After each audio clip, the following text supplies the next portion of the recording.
Bem-vinda, Tati. Obrigada, estão todos me ouvindo? Então, bom dia para todos, né? Eu fui convidada e quero agradecer o convite, né? Que é sempre importante, principalmente nesse mês que entramos de setembro, estamos falando sobre as questões da saúde mental, né? É um assunto tabu ainda, é um assunto que causa muito incômodo, muitas vezes as pessoas não se dão conta da importância da saúde mental, nem de quanto anda a sua saúde mental até acontecer alguma coisa, ou consigo, ou com um familiar, ou com alguém conhecido, né, com pessoas próximas.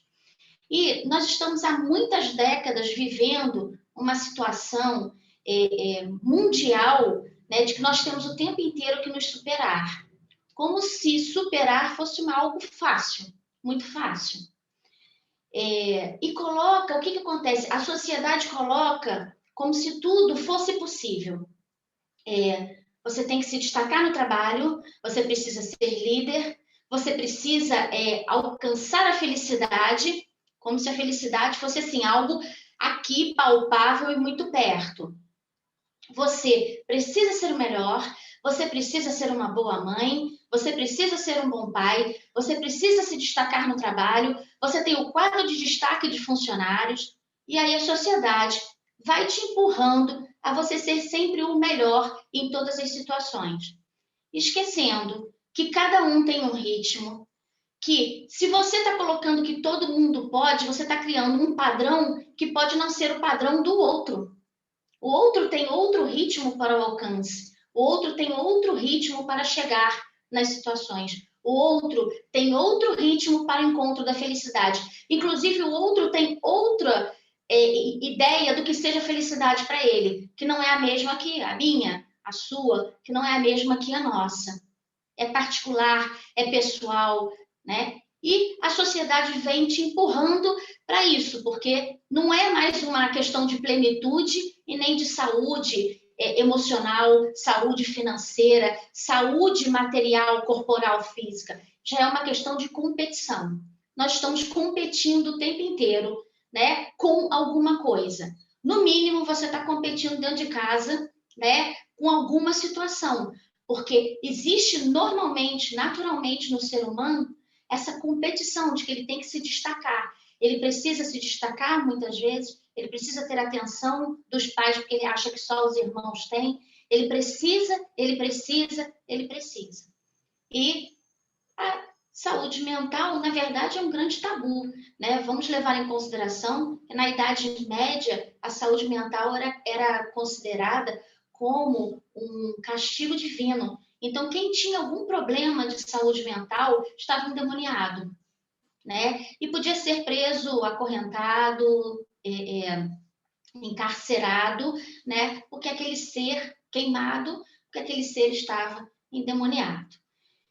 Então, coube a mim falar sobre a parte do preconceito com relação à falta de saúde mental, né? Que quando a gente está com saúde mental, tá tudo ok. Mas quando ela falta, aí sim é que vem a questão um pouco mais complicada.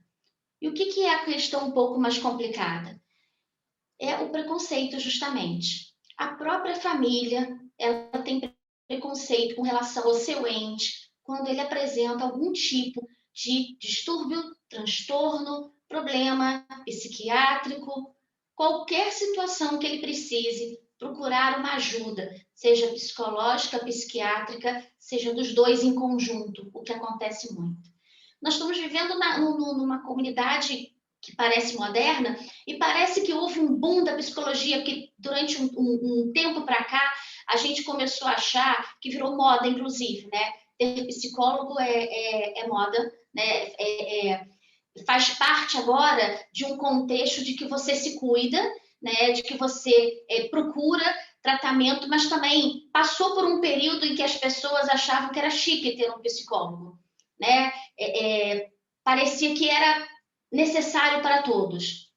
Eu até concordo que é necessário que a gente busque realmente a manutenção da nossa saúde mental, porque o psicólogo e o psiquiatra, ele não deveria ser aquele que você procura quando você já teve a crise.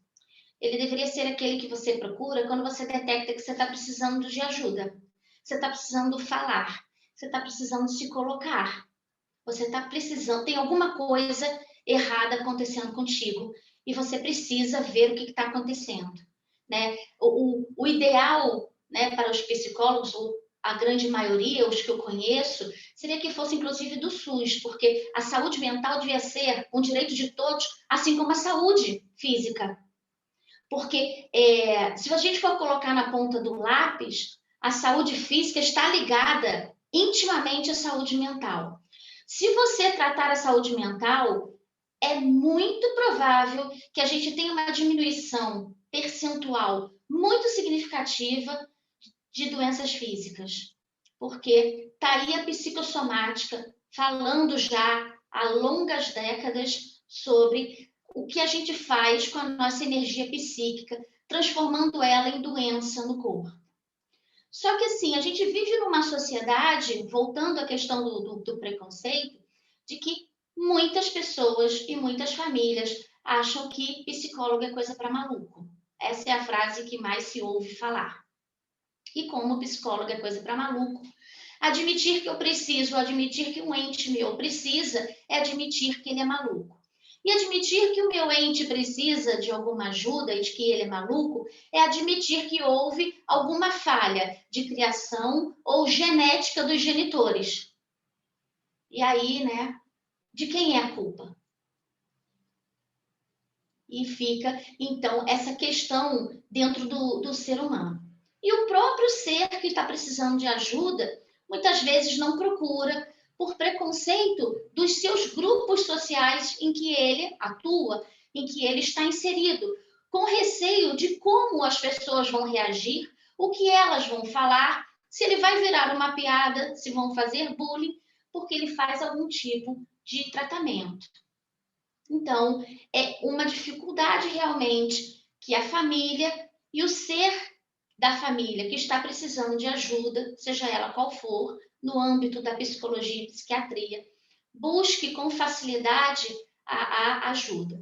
E muitas vezes, o que normalmente acontece é que terapia não é uma coisa barata também, o que dificulta, apesar de que se alguém depois quiser conversar comigo, eu tenho algumas dicas, né, de alguns grupos que fazem, né, preços acessíveis, preços populares e até preços de graça a terapia.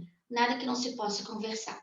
Mas, além de não ser uma coisa acessível para todos, ainda é uma coisa de dificuldade do ser. E o que acontece? Quando o paciente já chega para nós, ele chega depois de ter tido uma crise, depois de ter tido um surto psicótico, muitas vezes, depois de já ter acontecido alguma coisa que aí não teve jeito, tiveram que procurar ajuda, porque não tem outra situação, né, senão a ajuda médica ou ajuda terapêutica, né? Então, vamos falar um pouquinho, tá? Só um briefingzinho, né, de alguns transtornos que são os mais comuns, né, que nós conhecemos, já ouvimos falar e temos conhecimento através das organizações de saúde, né, através das organizações de saúde internas e mundiais também, né? A depressão, que tem uma origem psicológica, biológica e social de angústia, né? Biológica porque ela está ligada também, né, aos altos e baixos hormonais, a questões medicamentosas que a pessoa faz de uso contínuo muitas vezes, tá? E ela é um transtorno de angústia. A pessoa vive uma angústia ali o tempo inteiro, que ela não sabe como resolver, não sabe a origem disso, não consegue detectar da onde apareceu essa depressão.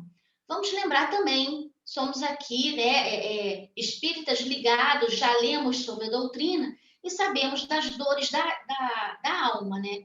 Então, lembremos que são dores da alma, né? Os nossos transtornos, todos eles estão ligados às nossas dores da alma, estão ligados às nossas predisposições, que nós já trazemos, inclusive de outras vidas, questões não resolvidas, e a gente vai acumulando, reencarnação a reencarnação, transformando o nosso inconsciente profundo num inconsciente de lastro, né? Porque ele não é um inconsciente só dessa encarnação. Ele é um inconsciente que ele vem como uma bola de neve de várias encarnações pregressas, né? Então, lembremos que os transtornos são as nossas dores da alma, ainda não resolvidas. Temos o transtorno de ansiedade, que é caracterizado por sentimentos de preocupação, ansiedade ou medos fortes o bastante para interferir nas atividades diárias do ser. Alguns transtornos de ansiedade, o toque do transtorno obsessivo compulsivo, os ataques de pânico e os transtornos alimentares, né? Anorexia, bulimia e todos os transtornos alimentares. Então, esses transtornos, quando aparecem, eles aparecem devagar, aos pouquinhos, mas as pessoas só procuram ajuda terapêutica, ajuda médica, quando ele começa a ficar em evidência a ponto de não ter mais como esconder, tá? Então, falando desses transtornos, eu me lembrei, enquanto eu estava montando o estudo, de frases faladas. Eu até vou fazer um desafio aqui de alguém me dizer que nunca ouviu uma dessas frases, nem no seu grupo familiar, nem em seus grupos sociais, em nenhum lugar que frequentou, uma dessas frases que eu vou falar. Depressão é falta de louça para lavar. Isso é ataque de frescura. Se tivesse tomado umas palmadas bem dadas, não estava dando esses ataques. Se ocupasse o tempo fazendo caridade, não teria tempo para a depressão. Então, depois, se alguém nunca ouviu uma dessas frases, nem nada parecido, por favor, me conta. Porque eu mesma, antes mesmo de me formar em psicologia, ouvi trocentas vezes. Quando o assunto depressão começou a entrar, né, a chamar a atenção da sociedade, que as pessoas estavam morrendo, definhando, sendo internadas, tendo problemas seríssimos de saúde, e todas nomeadas como depressão, começaram então as frases, porque até então o que as pessoas tiveram antes da palavra depressão aparecer não tinha um nome e com isso não tinha uma importância, não tinha um estudo, não tinha um nome, não tinha um tratamento e não tinha importância.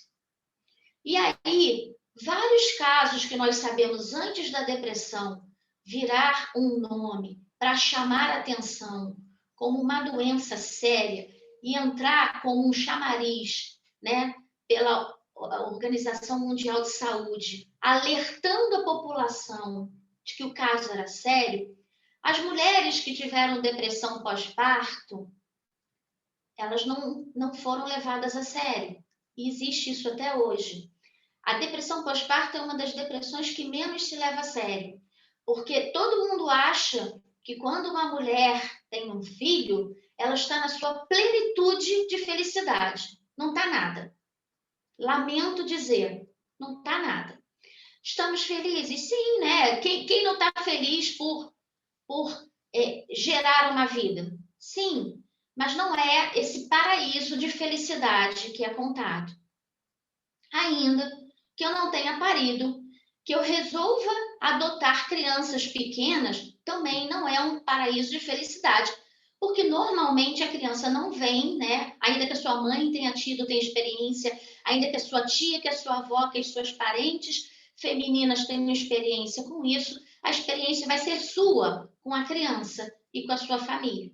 Ainda que você tenha adotado, você está com uma criança pequena, ela não vem com manual de explicação. Ela não tem controle remoto para você apertar o mute na hora que ela, né, começar a chorar muito e você ficar nervosa porque não sabe o que fazer. Você pode virar a criança de todos os lados e não vai encontrar um botão de liga, desliga. Não vai. Aquela situação vai ser você, a criança e a família. E a depressão pós-parto ela é ignorada porque a família está toda feliz. Está todo mundo feliz. Então a mãe tem que estar feliz. Qual é a mãe que vai negar o filho? Essa mãe é um monstro. Ela é uma monstra. Ela deixou no lixo a criança recém-nascida. Ela jogou pela janela a criança recém-nascida. Ela fez uma coisa que ela, para a sociedade, se transformou numa monstra. Mas ninguém se deu conta de que ela estava vivendo uma depressão pós-parto. Ninguém procurou saber o que está acontecendo com aquela mulher.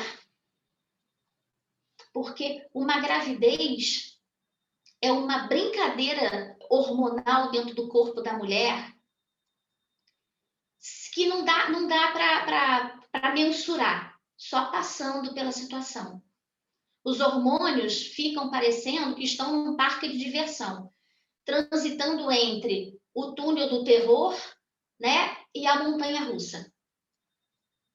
Com alguns momentos ali, né, um pouco mais tranquilos, mas normalmente é isso que acontece. Acontece de tudo durante a gravidez. E a sociedade entende, né, que toda mulher é guerreira, toda mulher é feita para isso, toda mulher está pronta. Inclusive, algumas acreditam que no parto normal, você gritar de dor seria um absurdo, porque toda mulher aguenta um parto normal. Então, você tem que aguentar a dor, que eu vi isso. Você tem que aguentar a dor calada, porque toda mulher passou por isso e nem todas as mulheres, nenhuma mulher fez escândalo para ter o filho. Então, não bastasse tudo que você está vivendo, você tem uma série de regras para passar, né? E ainda nasce a criança e a pessoa precisa estar feliz.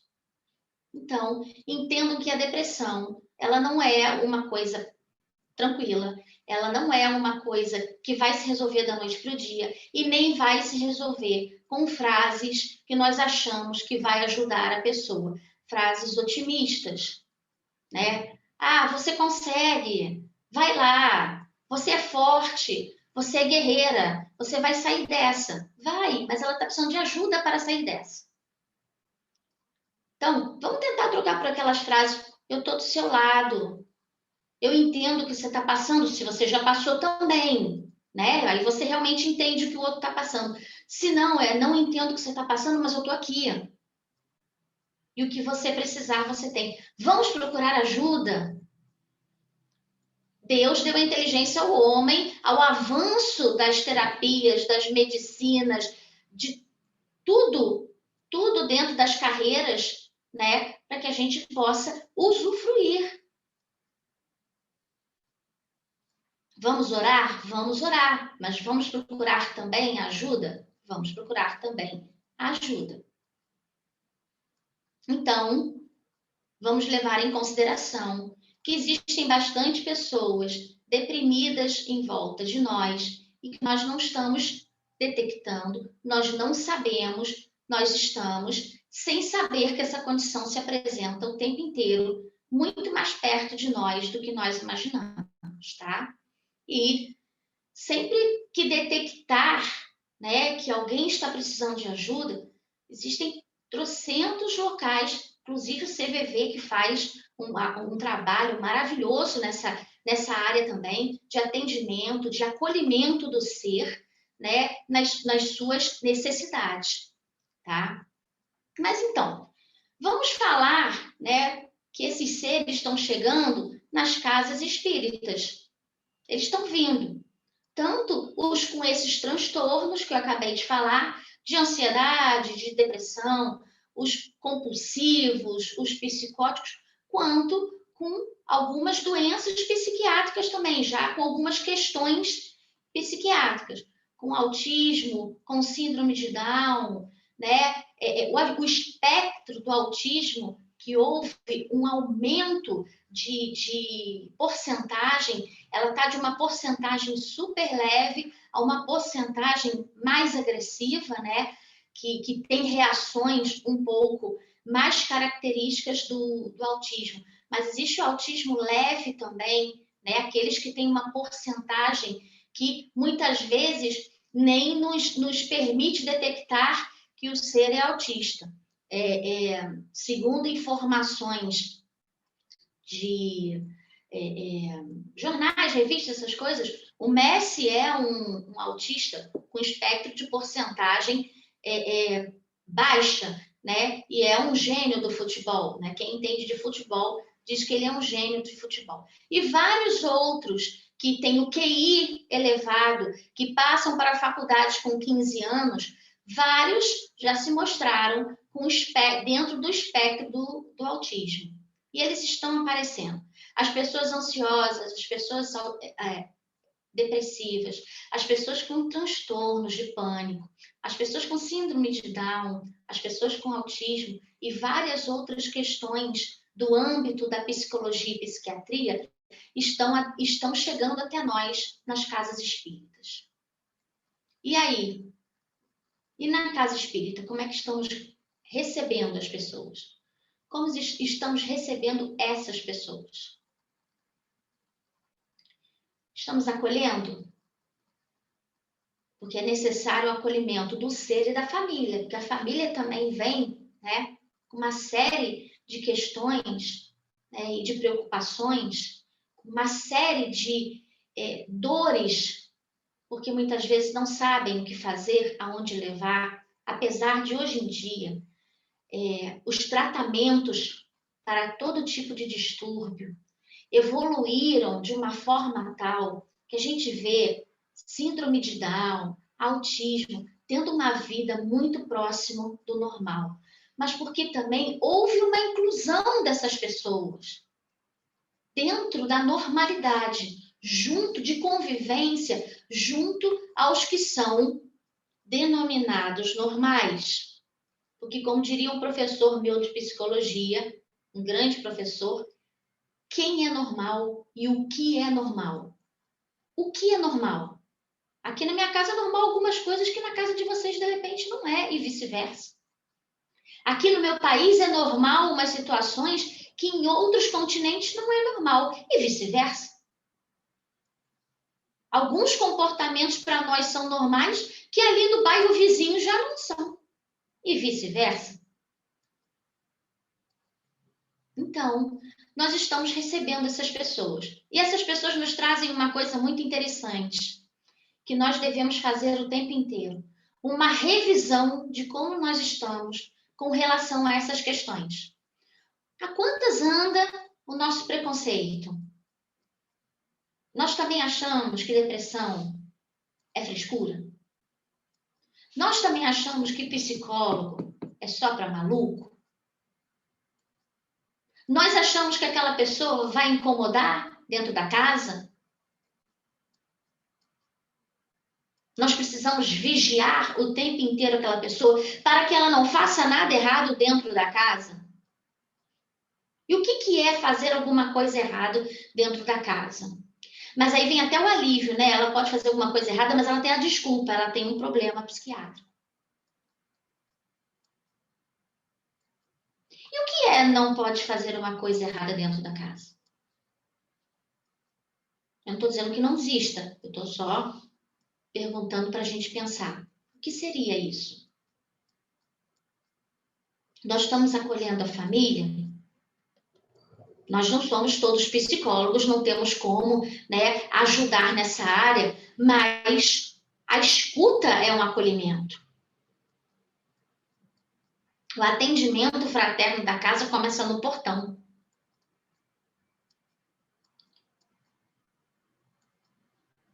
Ele começa ali quando a gente recebe o ser, quando a gente recebe a família, quando a gente mostra a casa. Ele vai ali para a reunião pública, passa pela comida que a gente oferece. Todo o atendimento fraterno está ligado. Porque se um de nós, dentro da casa de Jesus, né, no nosso caso, não formos fraternos no recebimento do ser, ele não consegue chegar nem no atendimento fraterno. Ele vai se desinteressar. Como nós nos desinteressaríamos se estivéssemos em alguma situação que a gente vai em busca de uma resposta ou em busca, né, de alguma solução e não encontramos nenhum caminho das pedras, que nem sempre a gente vai encontrar a solução, mas algum caminho das pedras, uma escuta que o outro faça, né, do que a gente está precisando, que nos ajude, né, a aliviar aquela tensão, já é o suficiente. A comida ali oferecida, com zelo, com carinho, tudo isso faz parte de um acolhimento fraterno da nossa parte. E como é que estamos com relação a isso? Quando o ser chega com as suas problemáticas, o que fazemos? Como é que nós estamos agindo? Vamos começar pelo básico. O que nós pensamos?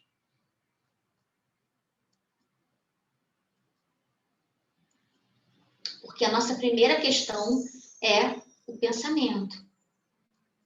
E o pensamento é vida, nós já sabemos disso, né?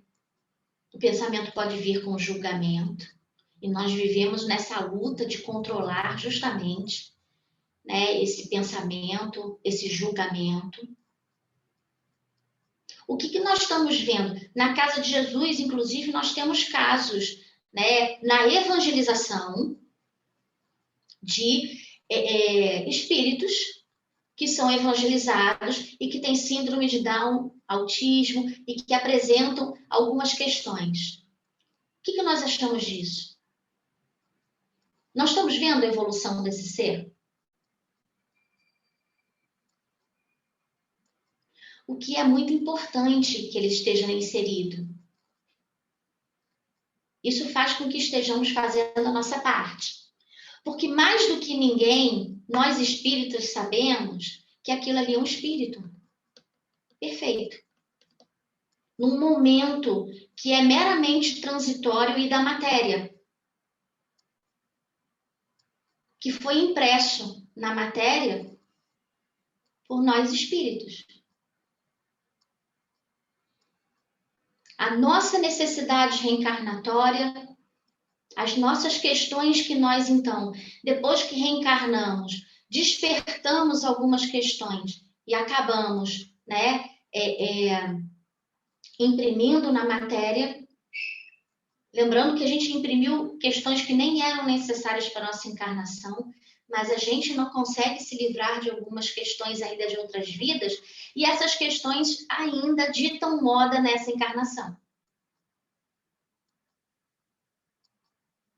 E aí nós vamos, então, agregando mais questões, porque nós temos que trabalhar incansavelmente as nossas dores da alma.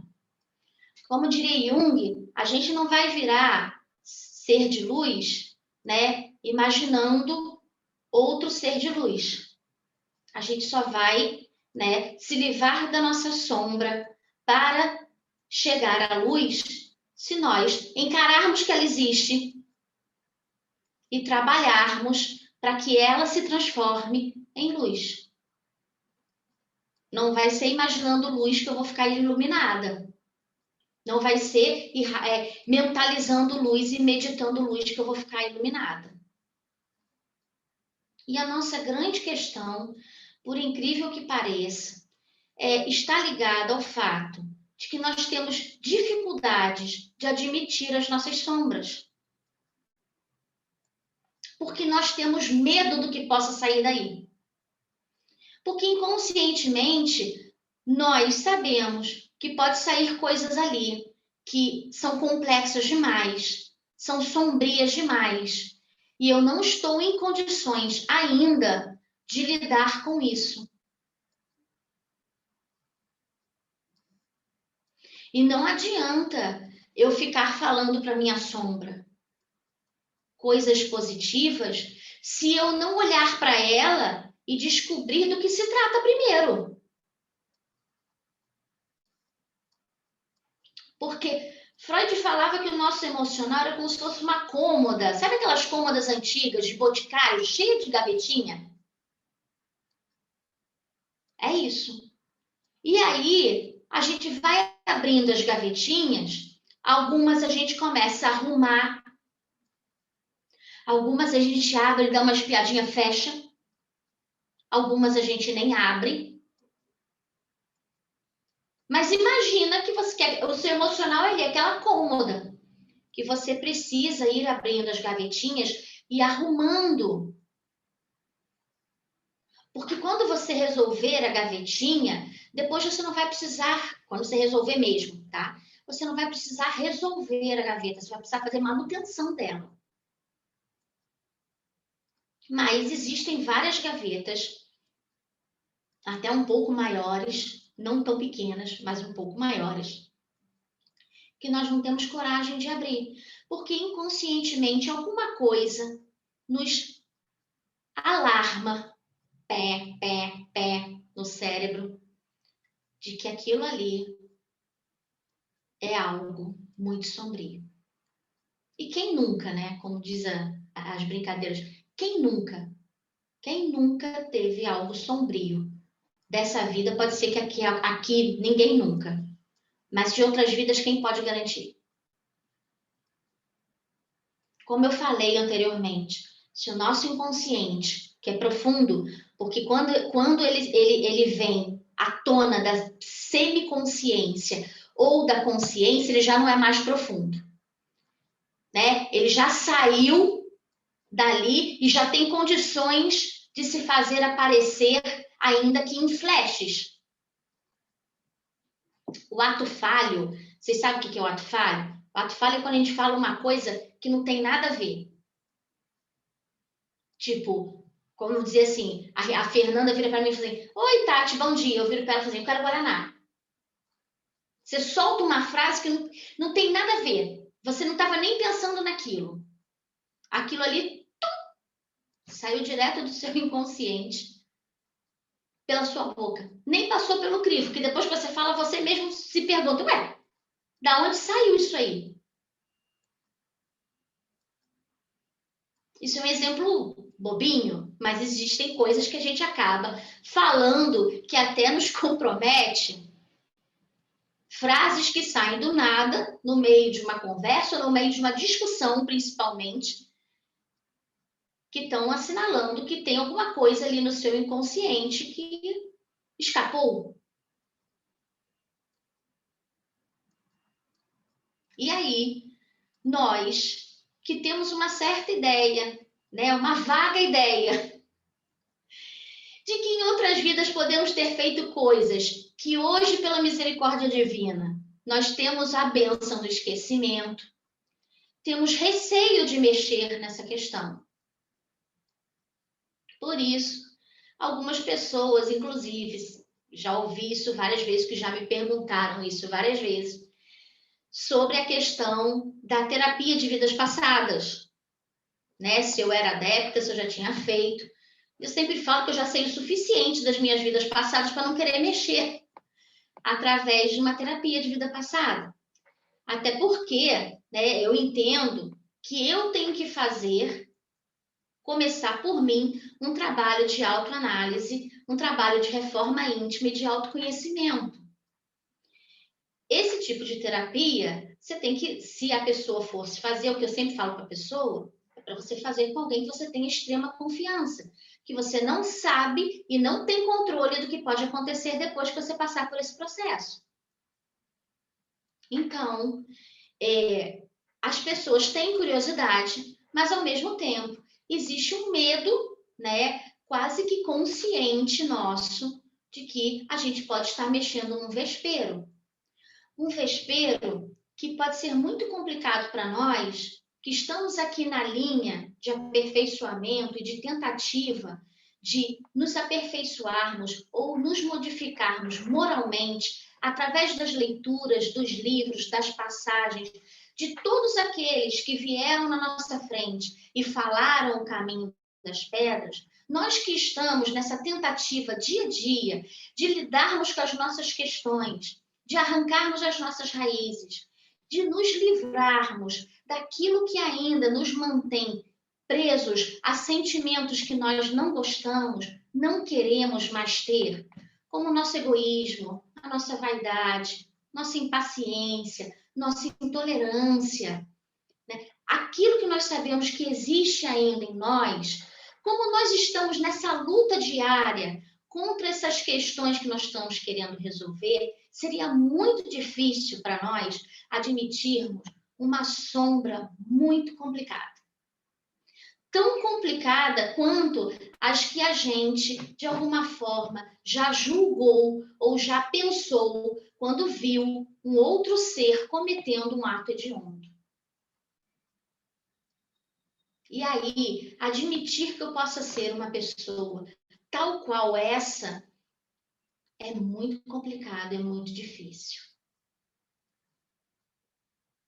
Mas nós vamos precisar entender, em todos os processos da nossa vida, que Jesus nunca falou que nós éramos perfeitos. Jesus nunca deixou de nos atender por conta da nossa imperfeição. Os espíritos amigos, a espiritualidade, inclusive o nosso guia espiritual, ele não está conosco por conta da nossa perfeição. Ele está conosco por conta da ligação que tem conosco, de amor, né, de carinho e de respeito, e da certeza que ele tem da nossa potencialidade. Porque o que eu acho mais fantástico em tudo na vida, em todos os setores, inclusive sobre a saúde mental, é a potencialidade do ser. E existe uma coisa para mim que me ajuda todos os dias da minha vida, é saber que Deus sabe que eu tenho potencial, ainda que eu desacredite.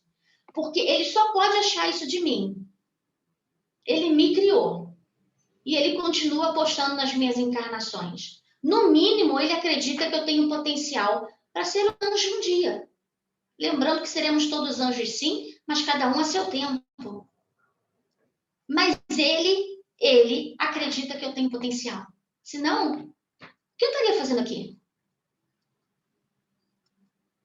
O que eu estaria fazendo aqui? Para que eu me formaria em psicologia? Para que eu estaria ligada a uma casa espírita? Para que eu teria uma família, né, que não me deu a opção de escolher uma religião, porque não houve mesmo. Eu já nasci numa família com uma religião constituída para nem fugir dessa vez. E acredita tanto em mim que tudo que eu sei, ou o pouco que eu sei, tem que estar à disposição para ajudar o próximo. Porque eu só vou entender o que é amar ao próximo quando eu me colocar à disposição de ajudá-lo realmente. E quando eu entender o amor ao próximo, todo o resto na minha vida vai se facilitar. Porque o amor é a grande questão nossa. Aprender a amar. Todo o resto vai ser fácil. Porque eu amo. E quando eu amo, eu sei que sou amada. E se eu sei que sou amada, eu posso perdoar o outro e sou perdoada.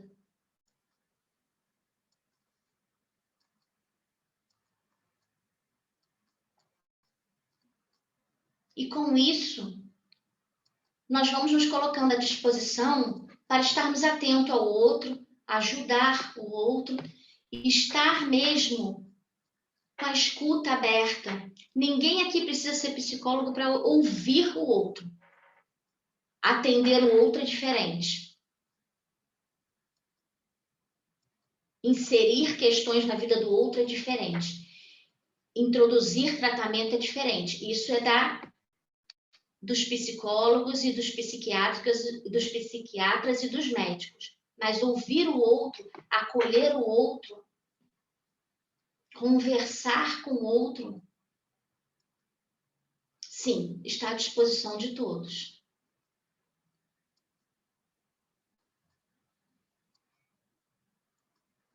E nós estamos, enquanto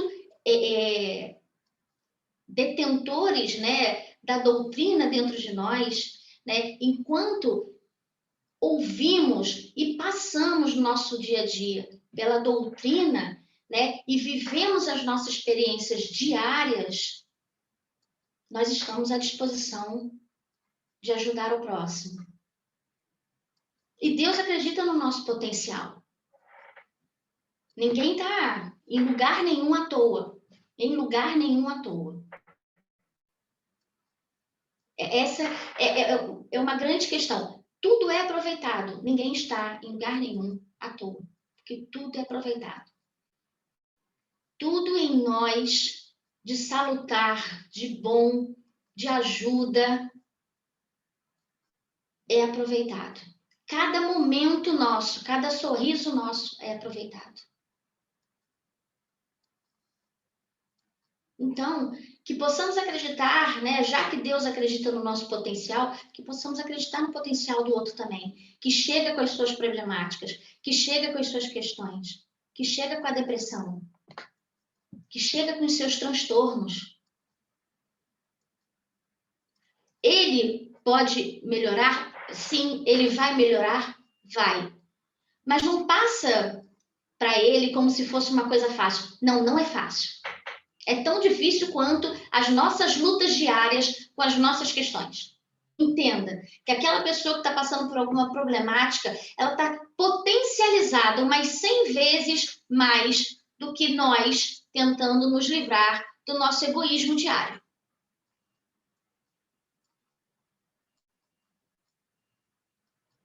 Mas o que eu acho interessante, eu gosto sempre de ler, né? Eu li muitos livros da série psicológica de Joana de Ângeles, é ela nos trazendo sempre a frase assertiva, né? Ela traz a coisa assim bem firme, do tipo assim, ó, não é isso ou aquilo, é isso. Agora, como você vai chegar a isso?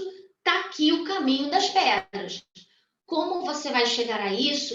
Vai ser mais ou menos igual aquela brincadeira. Papai, posso ir? Posso. Quantos passos? Agora, se você vai a 10 de formiga ou 10 de elefante,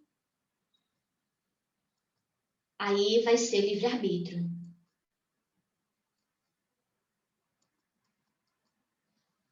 Então, inclusive falando de Joana, que eu não podia não falar de Joana num momento como esse, né?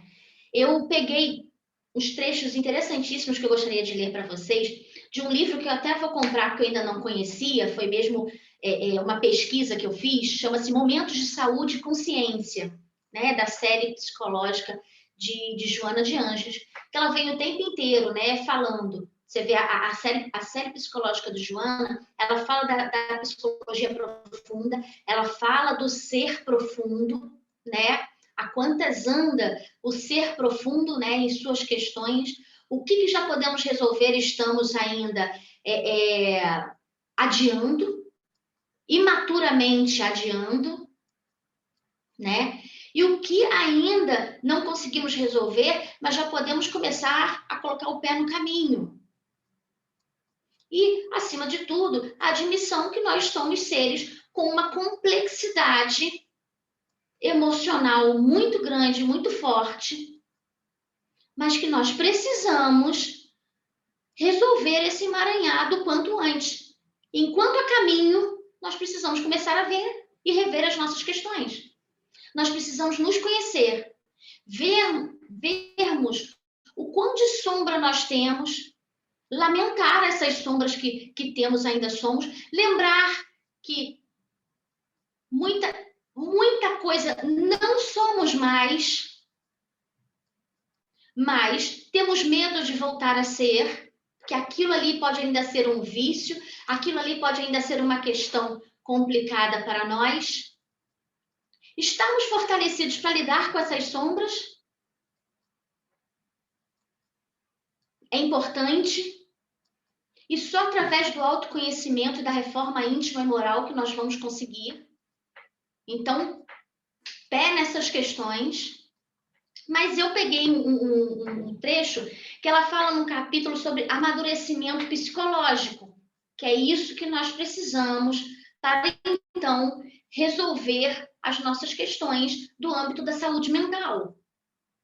E são só uns trechos, depois se alguém se interessar pelo livro, eu creio que vale muito a pena, porque eu mesma adoro. Atuação e reação traduze como és interiormente, bem como sentes e vês em realidade o que se passa em teu mundo íntimo.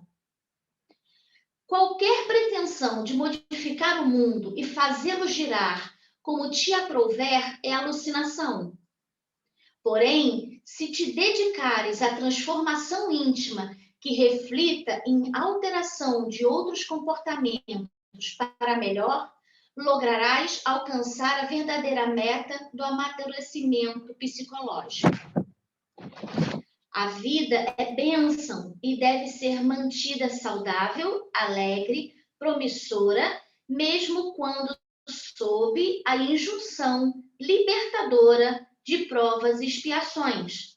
Isso é agora uma observação minha, lembrando que Deus respeita o tempo de cada um. Essa é a minha observação, tá? E, tornando sua vida agradável, serão frutíferos e ensolarados todos os seus dias. Isso mesmo, gente, está na nossa mão a nossa saúde mental. Única e exclusivamente em nossas mãos, em nosso livre-arbítrio e o quanto nós queremos apostar na nossa reforma íntima e moral. O quanto nós estamos dispostos a apostar nessa questão. O médico, o terapeuta, eles são instrumentos de ajuda no processo, mas eles não podem e nem vão conseguir passar pelo processo por você. A gente costuma dizer que o terapeuta vai no fundo do poço junto contigo, do seu lado, para entender até onde você vai e para te ajudar, então, a sair. Mas ele não vai te tirar de lá. Ele vai estar dentro do seu lado, te ajudando a sair. Com isso, mais uma vez, eu agradeço a todos pela oportunidade, que possamos continuar dando importância a um assunto tão importante como esse, que as nossas semanas possam ser de muito conhecimento, para que a gente possa dar continuidade dentro da nossa vida primeiro, para que a gente possa, então, ajudar o próximo e entender finalmente o que tanto Jesus falou sobre amar ao próximo como a ti mesmo. Gratidão.